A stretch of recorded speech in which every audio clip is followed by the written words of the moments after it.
Alright, this is a video of 1480. Probably your nose tires are way bigger than it should have on it. Really wet here in central Minnesota. So we got some 838 metrics that we got off of a 9240 used. 12-inch extensions that we already were running with the standard straddle duals. This is our plan to hopefully get through the mud this year. We've got ungodly amount of rain this year.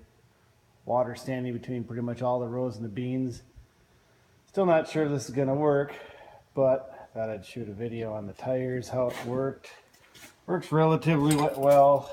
Probably first thought most people say is you're gonna break an axle off. We're not gonna deny that that's a possibility, but I've got a friend that had 30.532s with band duals on, which I would say is a heck of a lot of stress. So I think we're no worse off than he is. At least that's what I'm hoping. If not, I guess we'll break something and maybe I'll even make a video of it.